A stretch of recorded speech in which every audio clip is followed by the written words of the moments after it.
Okay, so the focus of this lesson is about Allah giving life. Okay, so there is a traditional Montessori activity called living and non-living, but it doesn't bring in anything to do with God. So we want to make it more centered around Allah as the one who gives life. So there are different stages. The first stage, we just ask the children to gather some objects from the classroom, but we want to try and make sure that they're natural objects. That's why I have like the rocks, and glass is something, it's a natural material.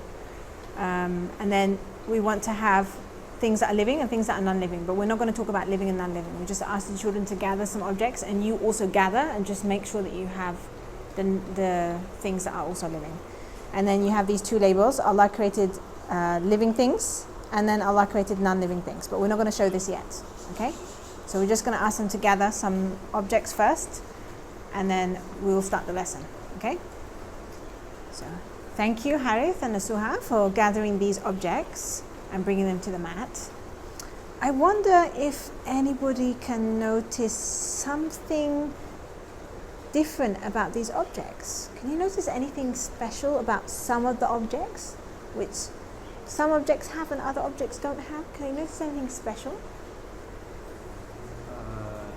These objects have legs. Yes, this one has legs, right? This scorpion has legs. What else can you notice about these objects that we have here? Can you notice anything special, anything different? This one is made out of metal. Yes, this is made out of metal. And what's this one made out of? Glass.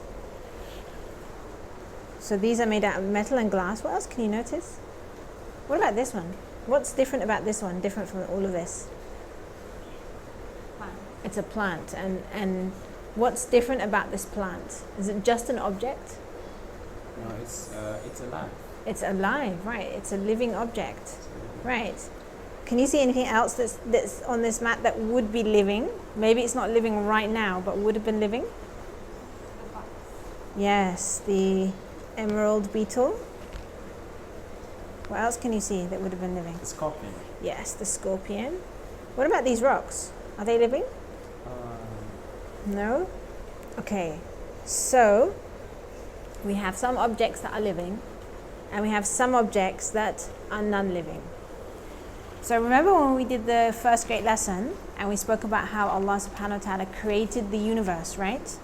And He gave everything in the universe commands, and every single thing, the planets, the sun, the mountains, the rocks, even the atoms, remember? We said everything listens to Allah's command and follows Allah's command, right?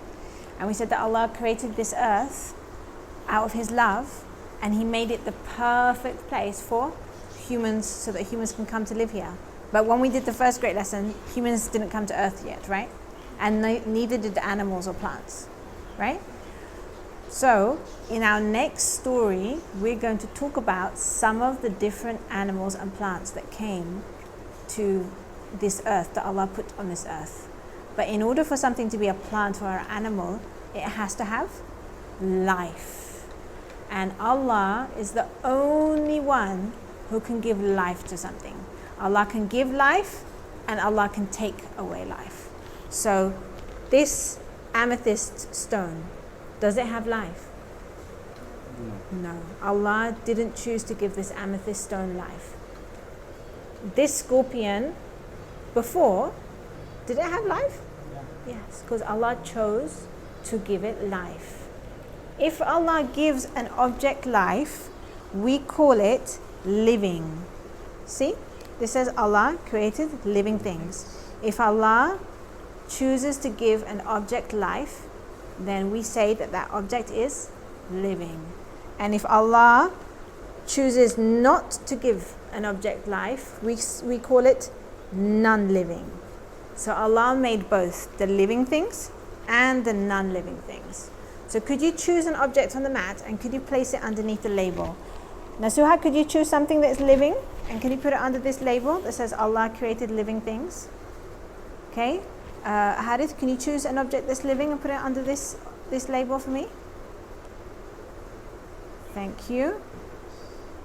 Nasuha, can you choose another object and decide, is it living or non-living? Okay. And then, Harith, could you choose one of the non-living objects? Thank you. Nasuha, could you choose one? Thank you, Harith. And the last one. Okay. So all of these objects are things that Allah gave life to. So we call these objects living. And these are objects that Allah made as well, but He didn't give life to them. So they are non-living. What about us? Are we living or non-living? Living. And where did our life come from? From Allah. From Allah. Allah subhanahu wa ta'ala, He chose to give us life and make us living. That's why we have life. But Allah can choose to take our life away at any time. That's why life is very precious. Allah gives it to us for a reason. And as we go through these other lessons, we're going to find out what is the reason that Allah gave us our life and what should we do with our life. Okay? So thank you for coming to this lesson. I would love it if you could get a piece of paper, and on your paper, can you make 2 columns? And in one column, I want you to draw the most beautiful living things that you've seen Allah has created. And on the other side, you can draw really nice and beautiful, but things that are not living, that Allah also created. Yes? And then that will be your living and non-living poster. Okay? Thank you very much.